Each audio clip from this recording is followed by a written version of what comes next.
Olá, boa noite. Estamos ao vivo para todo o Brasil. Agora são 9 horas pelo horário de Brasília. Sejam todos bem-vindos ao programa ABP-TV desta segunda-feira, dia 12 de janeiro de 2015. No programa de hoje nós vamos falar sobre depressão em idosos. Para você entender melhor esse tema, nós fizemos um VT. Dê só uma olhada.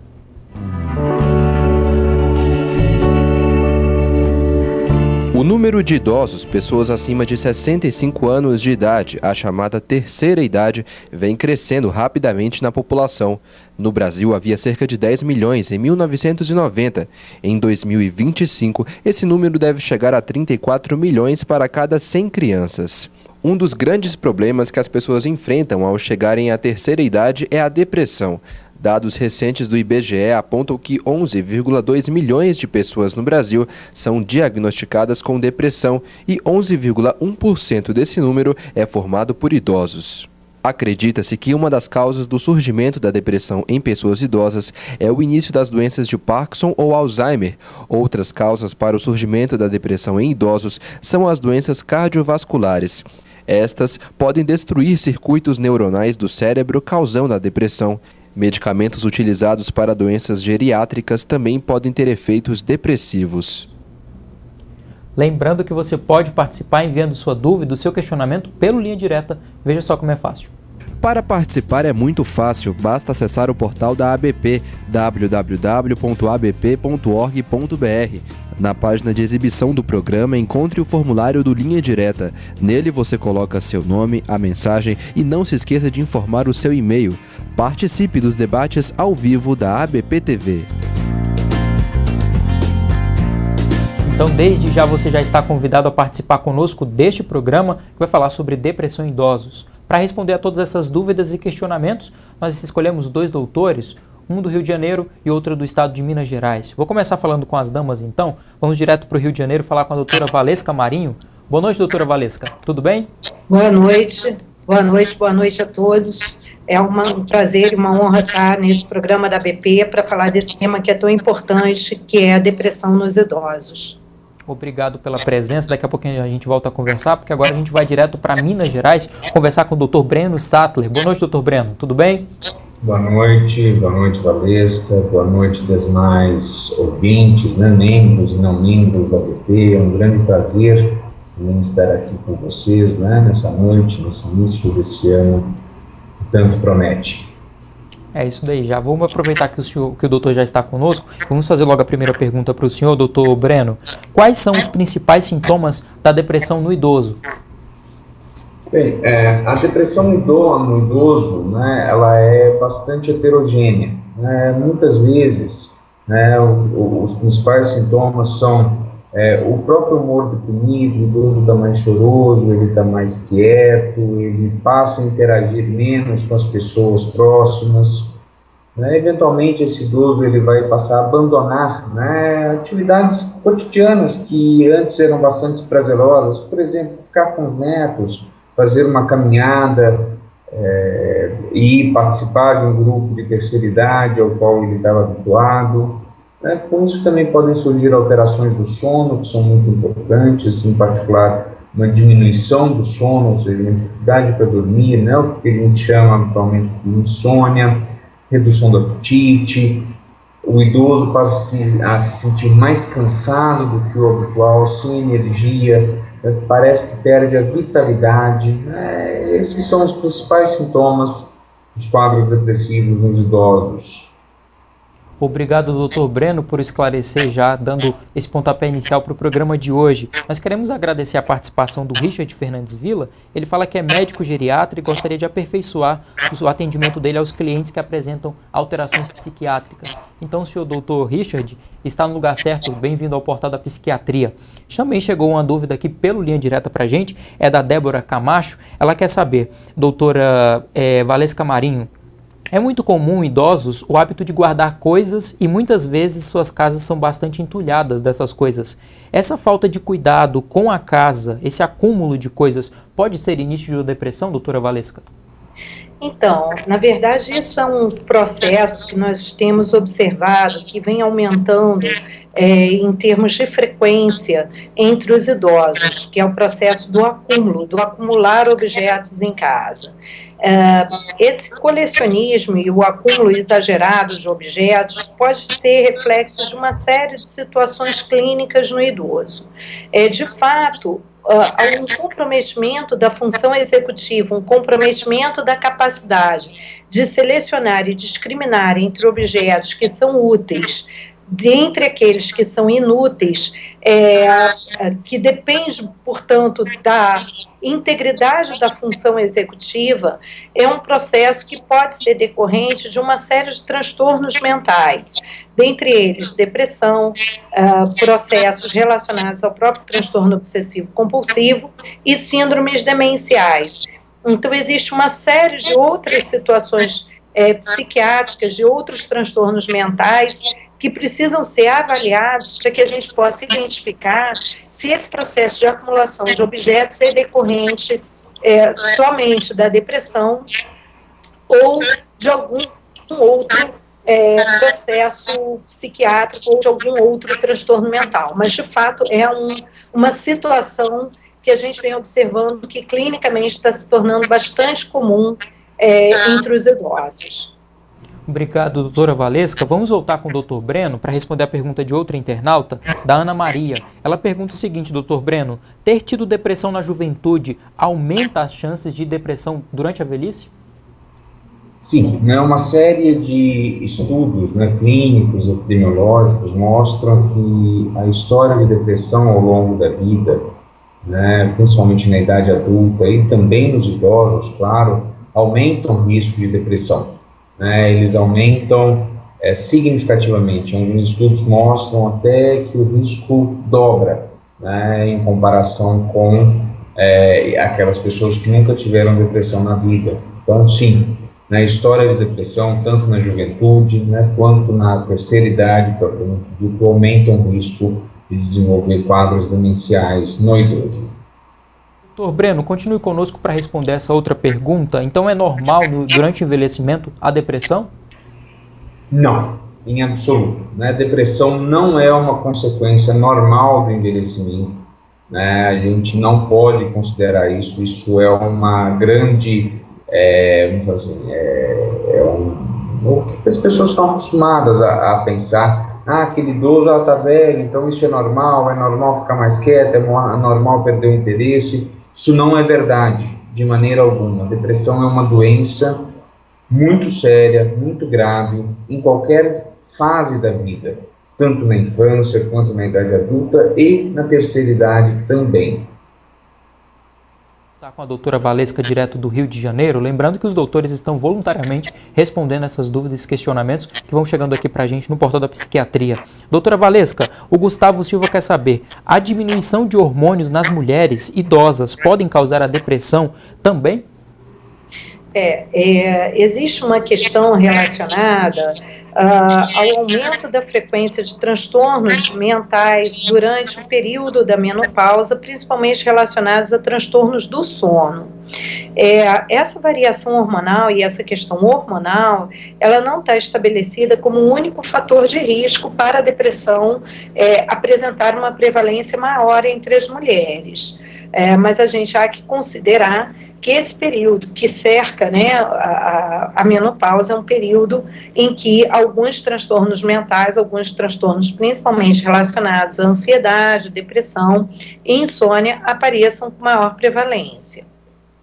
Obrigado, doutora Valesca, pelos esclarecimentos. Doutor Breno, mesmo sem ter tido episódios depressivos na idade adulta, eles podem surgir durante a velhice? Sim, sem dúvida. O mais comum é aquele idoso que ao longo da vida já teve um episódio depressivo, e ao envelhecer ele vai ter um novo episódio depressivo, ou seja, o quadro que a gente chama de transtorno depressivo recorrente. Porém, cerca de 30% a 40% dos idosos, dos idosos com depressão maior, eles nunca apresentaram antes nenhum episódio depressivo e, ao chegar na terceira idade, por diferentes razões, eles vão apresentar o seu primeiro episódio de depressão. Então, sim, é possível que mesmo que você nunca teve, né, depressão lá enquanto jovem, enquanto adulto, vá sim apresentar um quadro depressivo, iniciar um quadro depressivo, né, com o envelhecimento, né, na terceira idade. Obrigado, doutor Breno, pelos esclarecimentos também. Vamos voltar ao Rio de Janeiro com a doutora Valesca. Doutora, por que a depressão no idoso requer uma atenção maior? A depressão do idoso, existem basicamente 2 subtipos de depressão do idoso. Essas depressões que são a manutenção na idade avançada de um transtorno depressivo iniciado na idade adulta, e a depressão de início tardio, aquela que se inicia após os 60, 65 anos.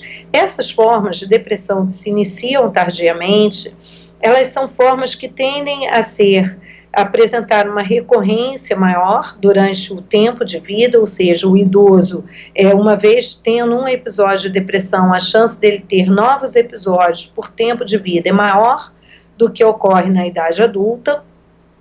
E também um fator importante é que dessas depressões de início tardio, muitas configuram um pródromo ou um precursor de um quadro demencial. Na imensa maioria das vezes, são precursores de um processo de doença de Alzheimer que vai se instalar gradativamente ao longo dos anos subsequentes.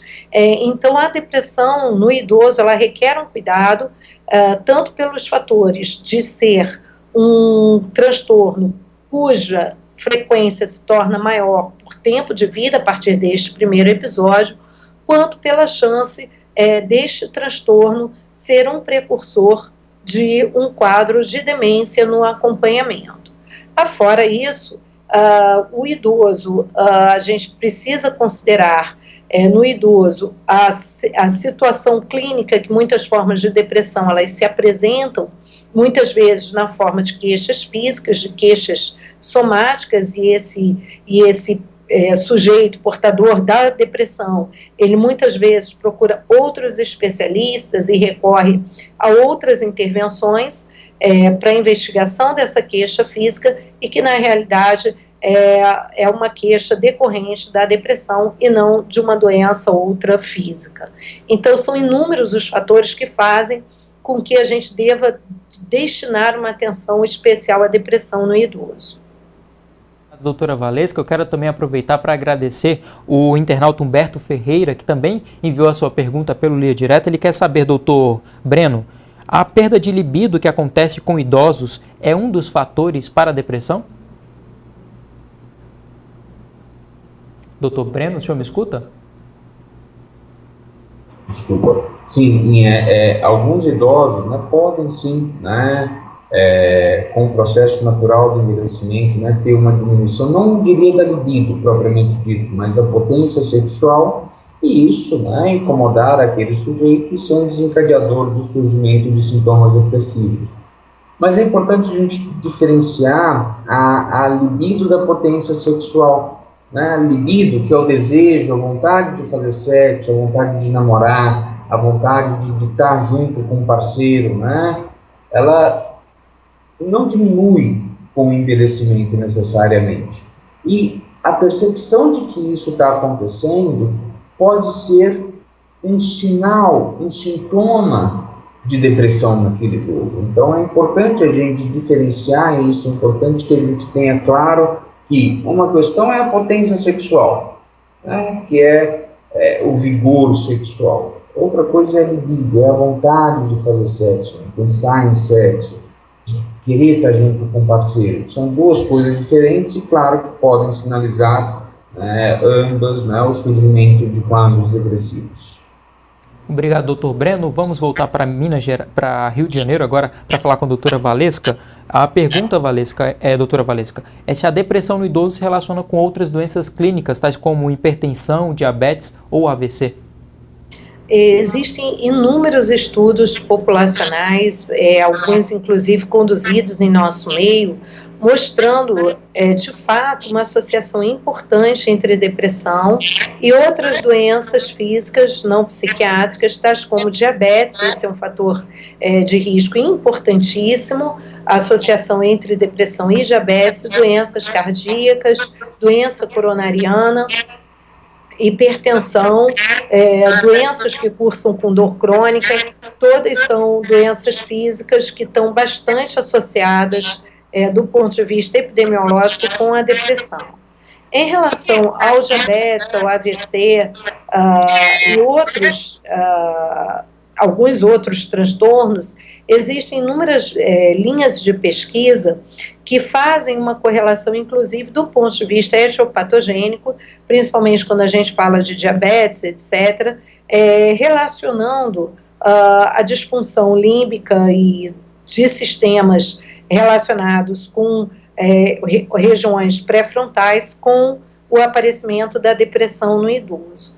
Então, sim, essas são situações frequentemente associadas e a depressão pode ser não só um fator de risco, essa relação é bidirecional, a depressão pode ser um fator de risco, uma doença concomitante, uma comorbidade com essas outras doenças clínicas e também pode agravar o controle dessas outras doenças crônicas. A gente sabe que o paciente com depressão, ele adere muito mal a orientações médicas, como dieta, adesão a medicamentos. Então, a depressão é um fator importante a ser considerado quando a gente lida e a gente observa essas outras doenças clínicas comórbidas.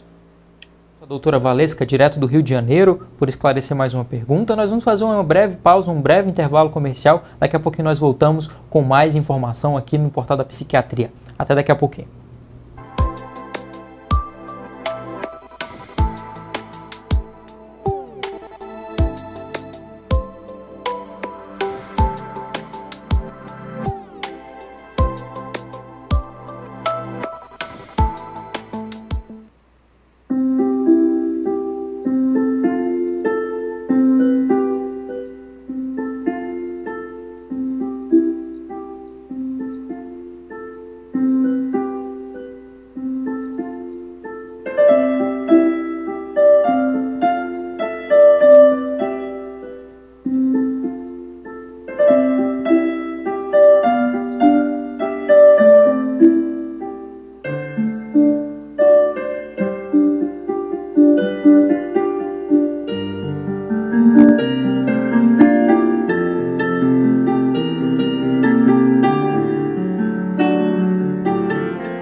Seja bem-vindo de volta ao Portal da Psiquiatria, ao ABP-TV. São 9 horas e 18 minutos pelo horário de Brasília. Para você que chegou agora, estamos falando sobre depressão nos idosos. E continuamos recebendo perguntas aqui pelo Linha Direta. Dessa vez, o João Alexandre, ele quer saber, doutor Breno Sattler, o número alto de suicídios de idosos está relacionado com a depressão e como é que pode se prevenir, então, essa depressão em idosos?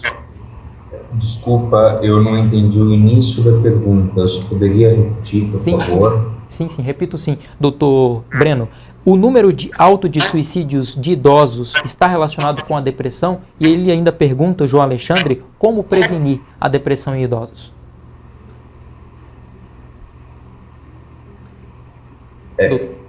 Sim, fica à vontade, doutor.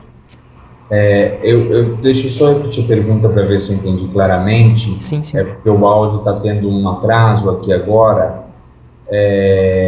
Ele perguntou se o alto número de suicídios em idosos se relaciona à depressão, é isso? Isso. E como prevenir também.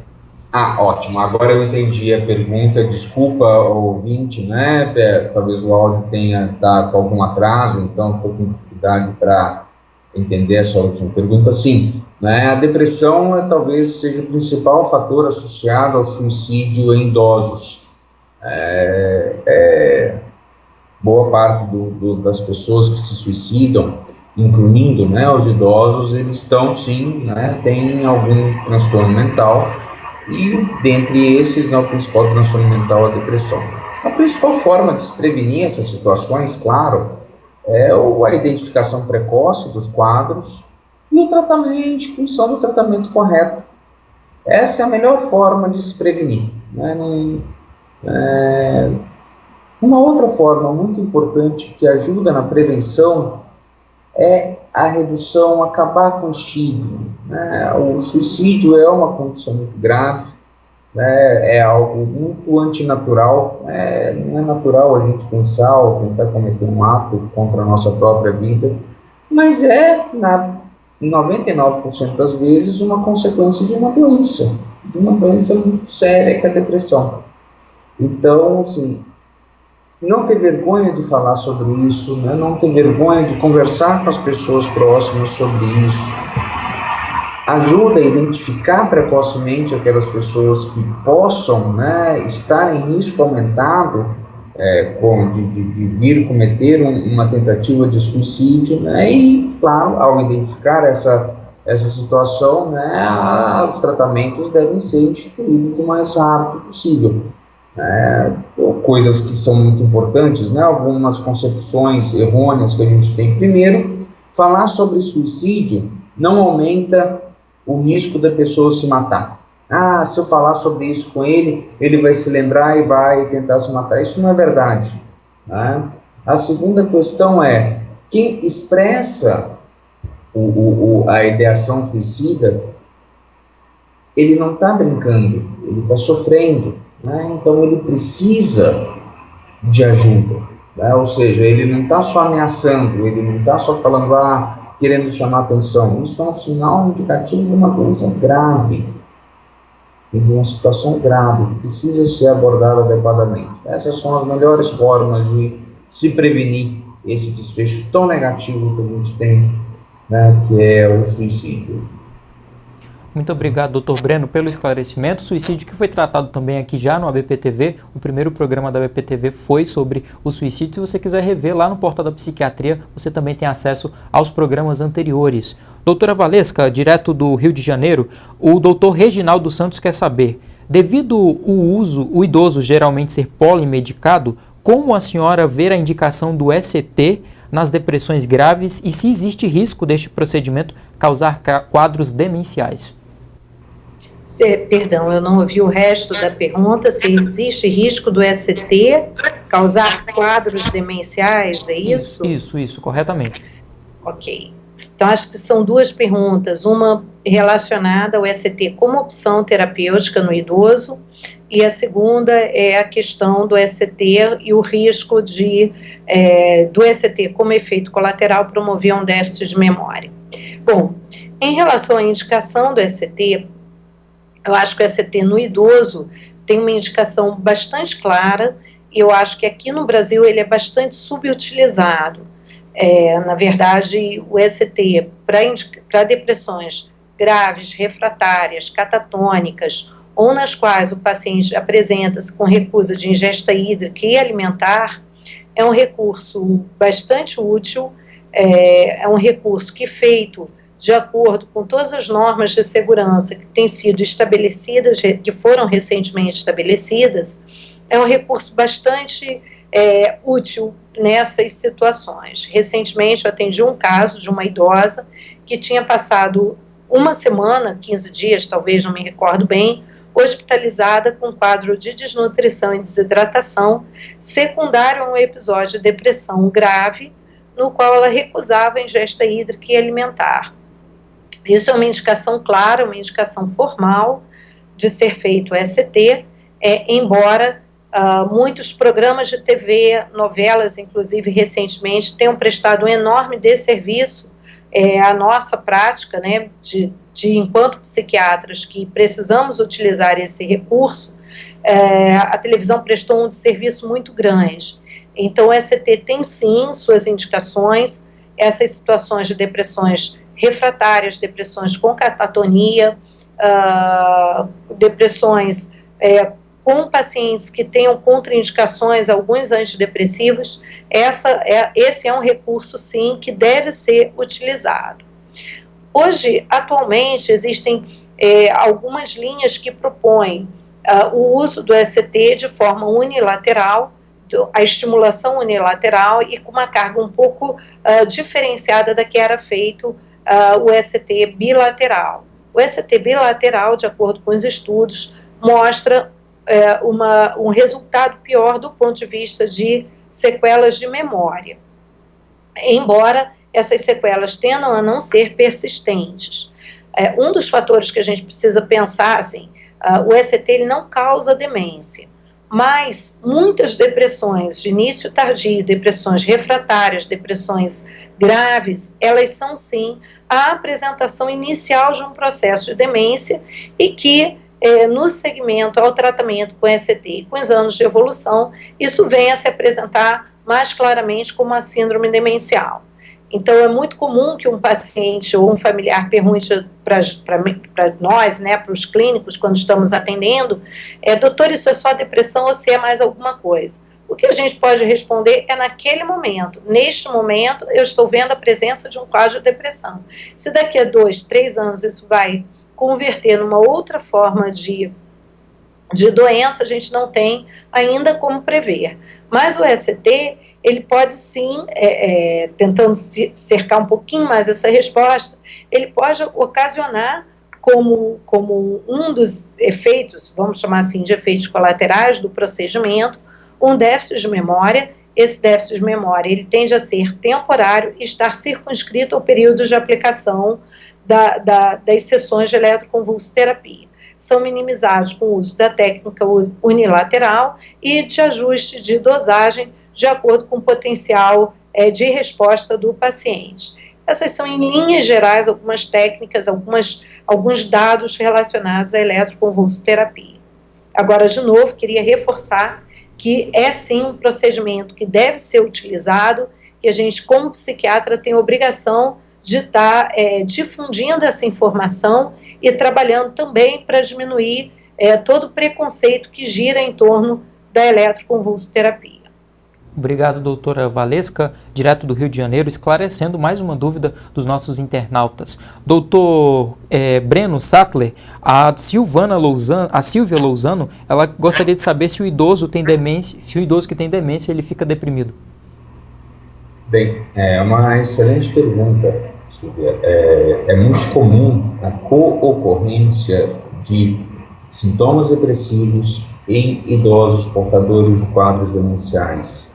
Não necessariamente uma relação causal. Eu tenho demência, eu tenho a doença de Alzheimer, então eu vou ter depressão. Mas a gente sabe que idosos que têm quadros demenciais, ele tem uma maior incidência, um maior risco de ter sintomas depressivos, né? O que às vezes pode confundir muito e trazer muita dificuldade diagnóstica, né? Como a doutora Valesca falou. O que veio antes? A depressão, a demência? Às vezes é muito difícil da gente desembaraçar essa questão. E às vezes quando a gente vê, a gente está vendo duas situações e a gente tem que priorizar uma. Vou tratar, né, isso como depressão e esperar se esse paciente melhorar, quando ele melhorar, reavaliar a parte cognitiva ou eventualmente o contrário também, né, tá com dificuldades de memória, às vezes grave, mas será que é secundária a depressão? Então, o que eu vou tratar primeiro, o que eu vou elencar como prioridade de tratamento? São situações muito importantes, frequentes e às vezes difíceis na nossa prática do dia a dia. Doutor Breno, por mais um esclarecimento. Agradecemos também o doutor Jaime Antônio Balbo, ele que é psiquiatra lá em Divinópolis, em Minas Gerais. Ele gostaria de saber, colegas têm usado antipsicóticos nos quadros de demências ou insônia. Isso não levaria a um quadro depressivo e sedação do paciente, aumentando assim as complicações clínicas, doutora Valesca? Bom, acho que essa é a pergunta mais difícil de ser respondida na atualidade, que é a questão do uso dos antipsicóticos em idosos. De fato, alguns antipsicóticos, especialmente esses de segunda geração, alguns que têm uma ação sedativa maior, eles são usados com alguma frequência para tratamento de agitação na doença de Alzheimer. Eles são usados com muita frequência no nosso meio, especialmente. Nos Estados Unidos, o FDA tem uma recomendação formal, descrita em bula, que os antipsicóticos não devem ser utilizados em pacientes portadores de demência. E aí é importante a gente ressaltar que não é uma restrição ao uso de antipsicóticos em idosos. Veja, uma restrição é um aviso para que se evite o uso dos antipsicóticos em idosos portadores de demência, uma vez que existe um risco em 1,6 vezes maior no risco de morte e no risco de complicações como AVC e pneumonia entre os idosos que fizeram uso de antipsicóticos, idosos com demência, comparados àqueles que não faziam uso. Com isso, nos Estados Unidos existe uma restrição, os antipsicóticos eles configuram numa lista de medicações que devem ser evitadas em idosos e também, de acordo com a Associação Americana, tanto a Associação Americana de Psiquiatria quanto de Family Doctors, é que os antipsicóticos eles não devem ser utilizados como indutores do sono. De novo, isso é uma prática americana, principalmente é uma restrição americana, mas é uma restrição que a gente deve levar em consideração, uma vez que reflete dados de estudos populacionais e que mostraram que essas medicações poderiam ser deletérias à saúde física do idoso. No nosso meio, a gente tem isso como prática, é comum se ver o uso dos antipsicóticos em pacientes com demência, principalmente em situações onde os problemas de comportamento, de agitação e de insônia são comuns. A gente deve, antes de considerar, como sugestão geral, em linhas gerais, antes de considerar o uso do antipsicótico, considerar a possibilidade do uso de indutores do sono ou a possibilidade do uso de alguns antidepressivos com potencial sedativo maior antes de pensar no uso de um antipsicótico de segunda geração. Em relação ao desencadeamento de depressão com o uso de antipsicóticos, que se não me engano foi a pergunta, um dos caminhos dessa pergunta feita, se não me falha a memória, bom, enfim, os antipsicóticos, alguns, principalmente novos de segunda geração, têm indicação também para tratamento de depressão, então eu não consideraria o uso de antipsicóticos como um fator de risco para desencadeamento de depressão. Obrigado, doutora Valesca, que está voluntariamente respondendo essas perguntas direto do Rio de Janeiro, esclarecendo assim as nossas dúvidas. Mais uma pergunta chegando aqui, doutor Breno, que está em Minas Gerais, também respondendo as perguntas voluntariamente, é do Ronaldo Farias. Como contar ao idoso sobre doenças graves diagnosticadas? A descoberta de um câncer, por exemplo, pode provocar depressão ou assim agravar a doença? Sim, em alguns casos a gente observa que diante de uma situação estressora, por exemplo, a notícia ou o diagnóstico recente de uma doença grave, potencialmente fatal, como câncer, ele vai desencadear o surgimento de sintomas depressivos, que são distinguíveis dos quadros depressivos, que não estão relacionados a uma notícia de uma doença grave ou uma situação de luta ou qualquer outra coisa. Então, sim, isso é possível, isso deve ser tratado como um quadro depressivo, como qualquer outro quadro depressivo, não deve ser menos valorizado porque está associado ao surgimento de uma doença, uma notícia ruim, da presença de uma doença grave. Então, assim, e por outro lado, a identificação desses sintomas depressivos, desses quadros depressivos nessas situações é de extrema importância, porque a gente sabe que a concorrência, o surgimento de quadros depressivos, nesses pacientes com doenças graves, vai piorar e muito o prognóstico dessa doença de base, dessa doença clínica de base. A gente sabe que tem uma interação muito negativa entre sintomas depressivos e a saúde em geral. A presença de sintomas depressivos pioram a saúde e que, por consequência, pode fazer com que esses sintomas depressivos se agravem, e isso virar uma bola de neve. Então, Quanto antes a gente cortar esse ciclo vicioso negativo, né, melhor para o paciente. Então, sim, é possível que os quadros depressivos surjam, né, a partir, né, da identificação de uma doença clínica mais grave, e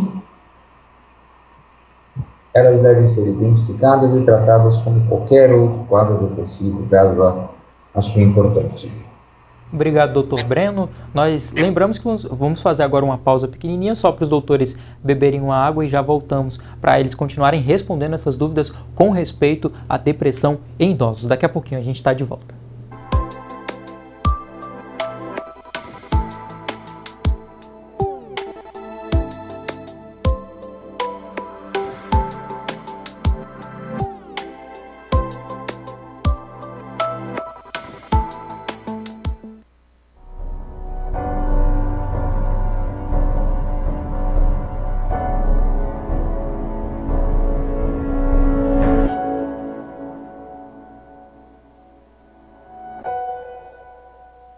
O Programa de Educação Continuada, o PEC, é um sistema de ensino em formato de videoaulas ministradas por grandes nomes da psiquiatria, com temas diversos e que abrangem as várias áreas de atuação da psiquiatria.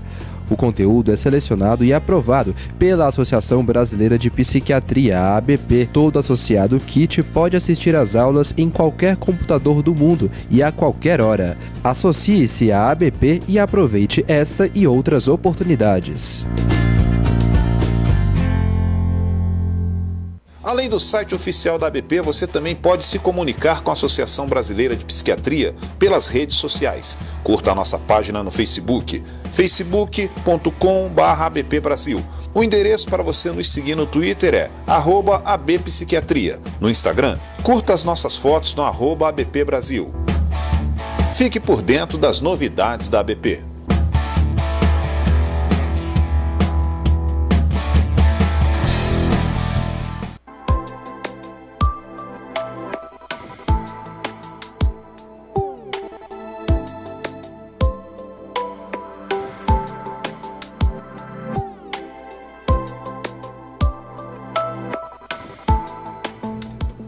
De volta com o ABP-TV, agora pelo horário de Brasília são 9 horas e 37 minutos. Vamos voltar direto para o Rio de Janeiro, porque a doutora Valesca ela quer complementar a pergunta do internauta Ronaldo Farias de como contar ao idoso o diagnóstico de câncer. Doutora Valesca, a palavra é sua.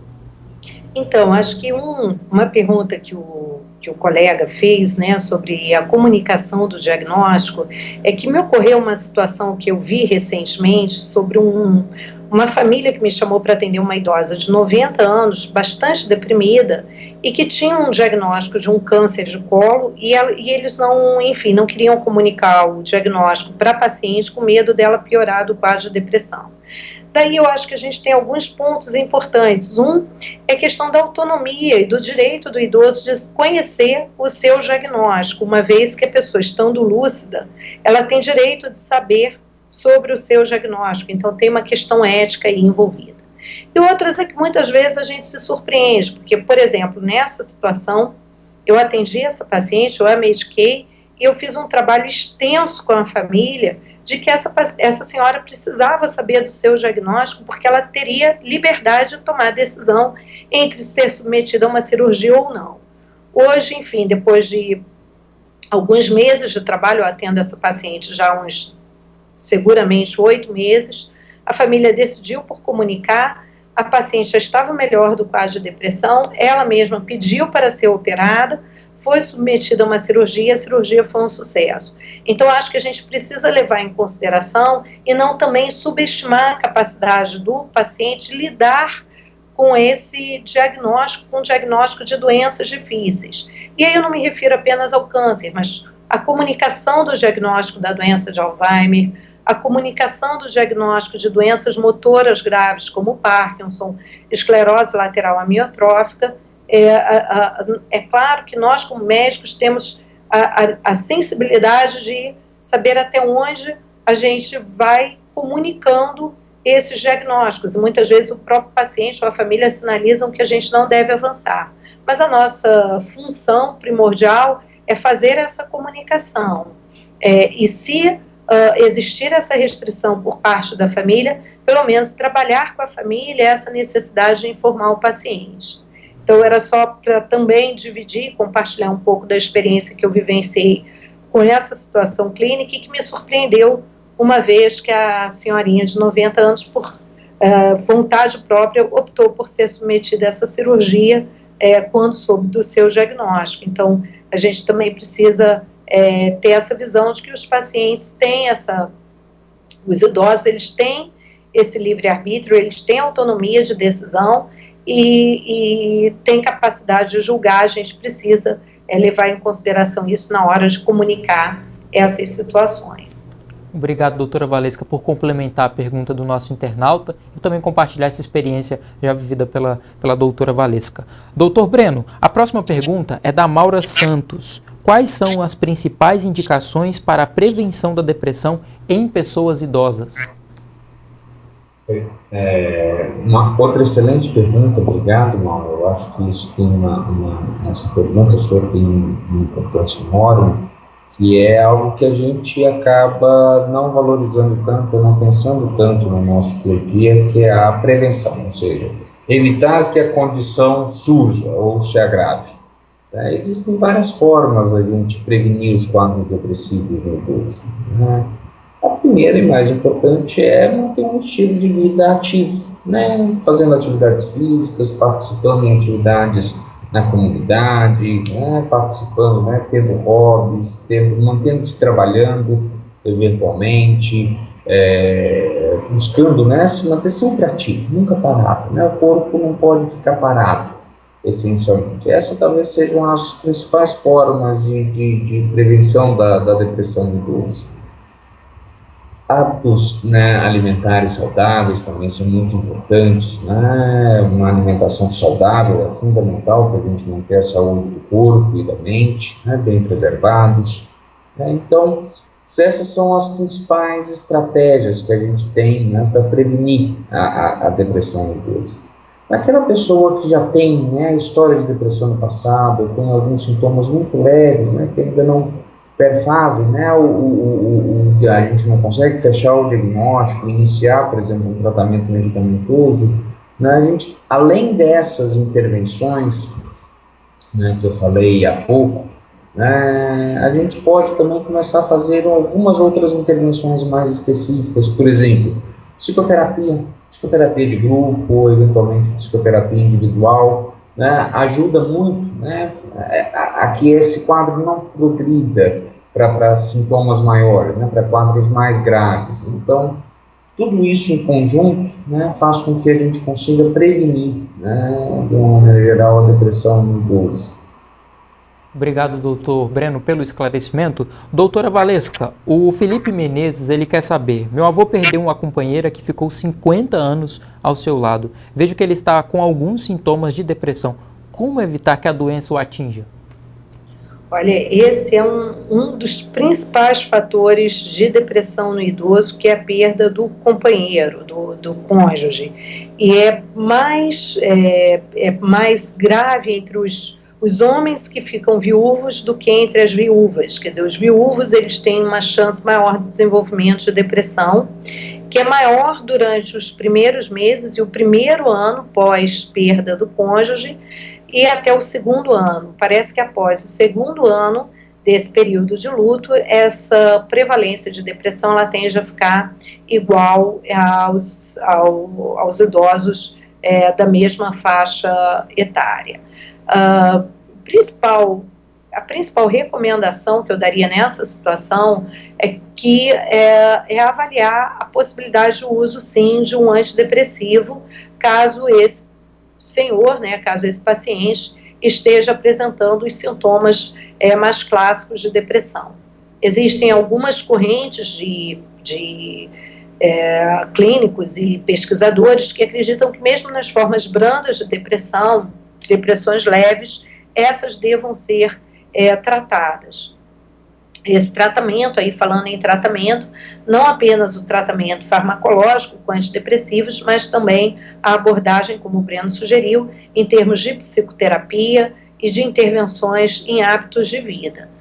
De todo modo, após esse período de perda do companheiro, eu sugiro um acompanhamento, sim, um olhar mais atento para o cônjuge que permanece vivo, né, no caso, para o viúvo, porque o risco de ter depressão é bastante alto nesse período. Obrigado, doutora Valesca. Vamos voltar ao Rio de Janeiro, a Minas Gerais, para conversar com o doutor Breno Sattler, porque o doutor Otávio Lima, que é companheiro de profissão dos doutores, ele gostaria de perguntar para o doutor Breno se o idoso deprimido deve ser afastado do trabalho. Bem, uma outra pergunta muito importante, obrigado, Otávio. Isso vai depender muito da gravidade do quadro, né? Não tem uma regra, tem que ser afastado a partir do diagnóstico. Muitas vezes pacientes muito graves, né, eles não conseguem, eles não têm a iniciativa, né, não têm a condição de se manter trabalhando, né, eles precisam, né, ser afastados temporariamente, isso é muito importante, temporariamente do seu trabalho, começar um tratamento adequado, e a partir do momento que esse idoso vai melhorando, esse paciente vai melhorando, ele deve retornar, né, para as suas atividades cotidianas normais, que incluem o trabalho. Muitas vezes, em quadros mais leves, não há nenhuma limitação do paciente fazer o tratamento e continuar trabalhando. Muitas vezes, isso ajuda o paciente a se recuperar mais fácil, né? Afastar a pessoa das suas atividades cotidianas pode ter um efeito colateral muito negativo, e o paciente piorar, ou não ser tão benéfico assim quanto a gente imagina. Claro que a gente tem que buscar preservar o paciente, né, evitar com que ele se envolva em situações em que ele pode se colocar em risco, ou então que aquilo vai agravar o quadro, mas não necessariamente ele tem que ser afastado completamente das suas atividades cotidianas, né? Ele precisa sim de acompanhamento e de tratamento, né? Não necessariamente de um afastamento das suas atividades, né, só porque está deprimido. Então, essa avaliação tem que ser muito, muito cuidadosa. Obrigado, doutor Breno. Eu gostaria, inclusive, que o senhor complementasse também a sua resposta com a pergunta da Lina Rodrigues Alves. Ela pergunta se o senhor, doutor, acredita nos tratamentos alternativos como yoga, meditação, arte-terapia para o idoso deprimido. Eu não chamaria isso necessariamente de tratamentos alternativos. Eu acho que são estratégias que já foram estudadas, né, e que se mostraram muito benéficas para os pacientes, né, e são perfeitamente aceitáveis como terapias, né, vamos falar assim, auxiliares às terapias, às intervenções mais clássicas, por exemplo, a psicoterapia, os medicamentos. Então, acho que todas as atividades ou intervenções que vão propiciar, né, um maior bem-estar para o paciente, né, tanto físico quanto mental, ele vai ser muito benéfico. Então, eu não chamaria de alternativo, eu chamaria uma possibilidade terapêutica muito positiva e que a gente deve, sim, pensar, né, para pacientes, né, selecionados. Claro, lembrando que o paciente tem que querer fazer essas intervenções, né? Não adianta a gente prescrever isso ou solicitar, você tem que fazer yoga. Ele detesta yoga, tem que fazer arte-terapia porque é bom, e ele odeia arte-terapia, isso não vai adiantar. Então, isso tem que ser conversado, né, individualizado, pensado junto com o paciente para ver quais dessas intervenções vai ser melhor para ele. Obrigado, doutor Breno. Nós estamos recebendo muitas perguntas pela linha direta. Eu quero agradecer muito a participação de vocês que estão nos assistindo, acompanhando sempre aqui o programa BPTV no Portal da Psiquiatria. Doutora Valesca, a Ana Carolina Guedes, ela quer saber, frente a um paciente que chega ao consultório apresentando o seu primeiro episódio depressivo na terceira idade, quais são os exames laboratoriais essenciais a serem solicitados para excluir uma causa orgânica e os exames de imagem? E se os doutores sempre fazem essa investigação inicial no idoso ou se é apenas num quadro de depressão mais grave? Olha, eu sugiro que um quadro de depressão iniciando tardiamente na vida, ele precisa ser investigado do ponto de vista da sua etiopatogenia orgânica, porque a gente sabe que essas depressões de início tardio, elas têm um conteúdo genético menor e um maior conteúdo relacionado a causas outras físicas, e o principal delas é, sem sombra de dúvida, a doença de Alzheimer. Então, muitas vezes, um dos sintomas iniciais da doença de Alzheimer é a depressão, com esquecimento para eventos recentes, esquecimento para situações corriqueiras do dia a dia. Esse é o principal, é o quadro mais frequente que a gente lida no dia a dia.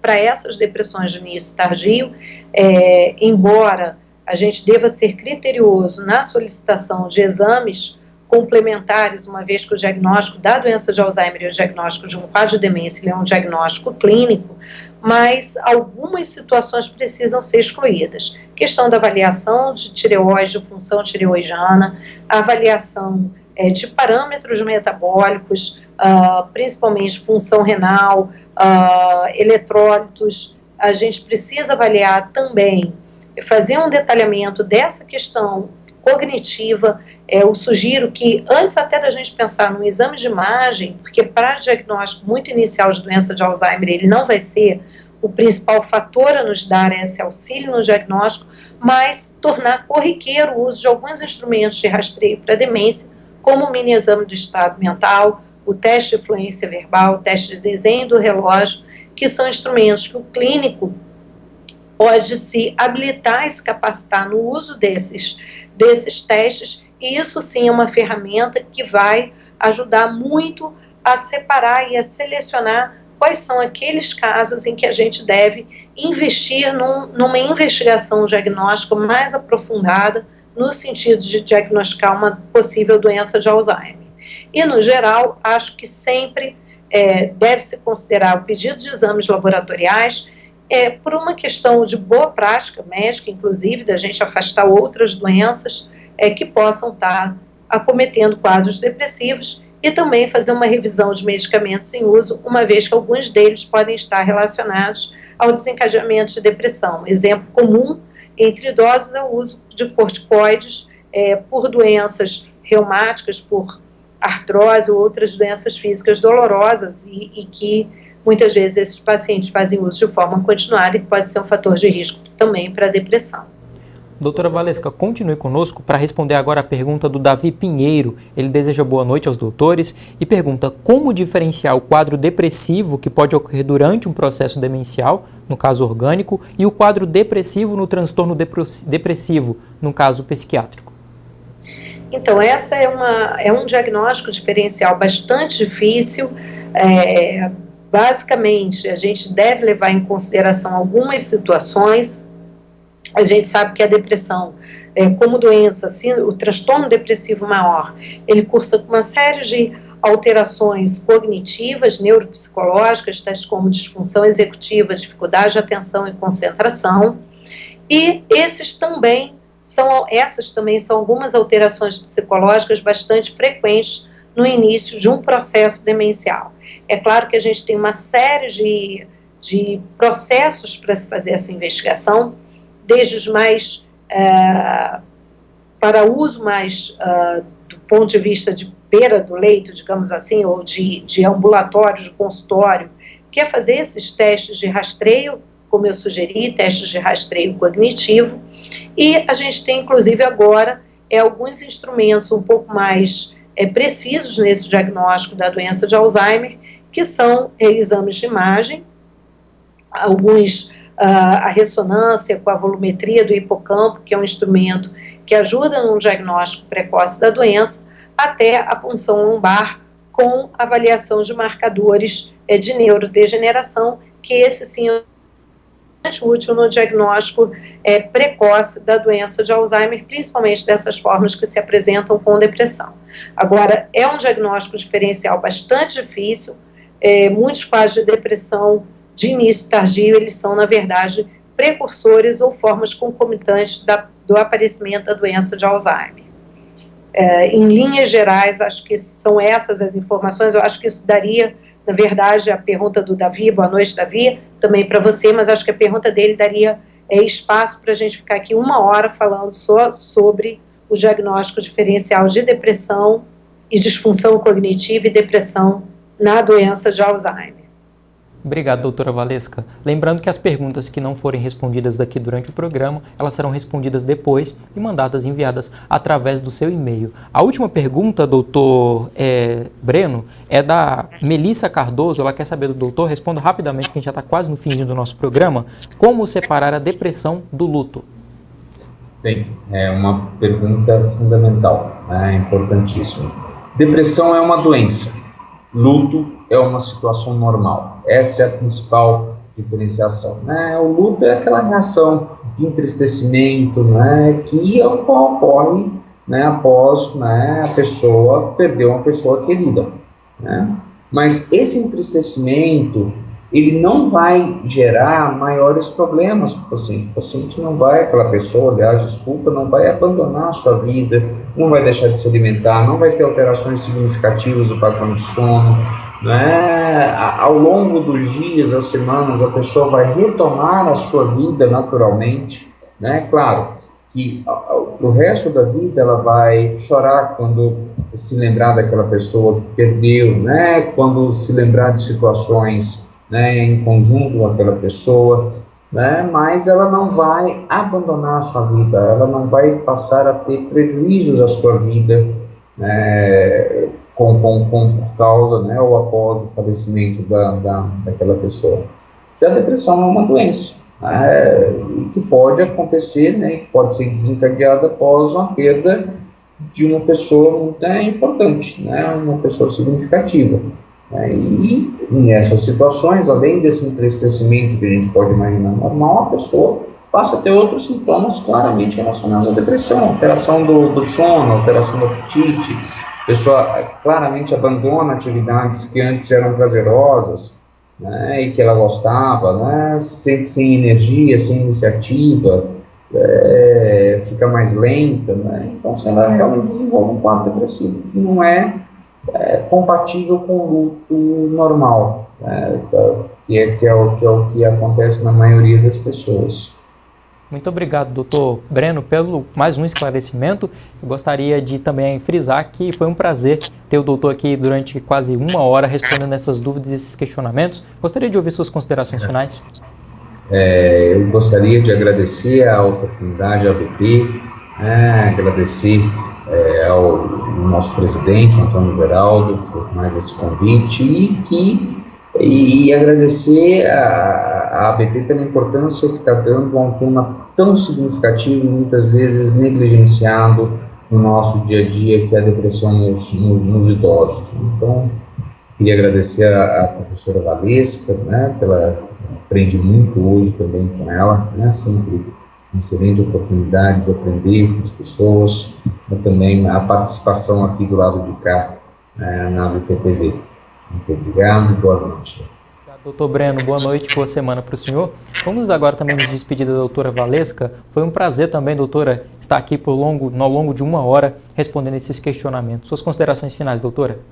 Bom, boa noite a todos, obrigada à ABP, obrigada à diretoria, ao Antônio Geraldo por esse convite de participar desse evento, que é um programa realmente de importância para a gente discutir temas que são tão relevantes na prática do psiquiatra, e a gente ter essa interação que é sempre bastante produtiva, bastante agradável. Foi um prazer estar aqui ao longo dessa hora, podendo trocar informações, trocar experiências, agradecer a todos o convite e agradecer também ao Breno pela troca que nós pudemos ter aqui essa noite, nesse debate sobre depressão do idoso. Obrigada. Obrigado, doutores. Eu desejo uma boa semana para os 2 doutores e muito obrigado também pela participação e esclarecendo esse assunto que é de extrema importância na nossa sociedade. Lembrando que o programa está ficando por aqui, mas se você pode continuar conectado com as redes sociais da Associação Brasileira de Psiquiatria, facebook.com/abpbrasil, você também pode ficar conectado no Twitter, @abppsiquiatria e também no Instagram, @abpbrasil. Não deixe de visitar nossas redes sociais para sempre ficar bem informado. Foi um prazer durante essa noite estar aqui junto de vocês, respondendo esses questionamentos. Foi um prazer também estar aqui no ABP TV. Nos encontramos em uma próxima. Uma ótima semana para você, um ótimo começo de ano também. Até a próxima. Tchau!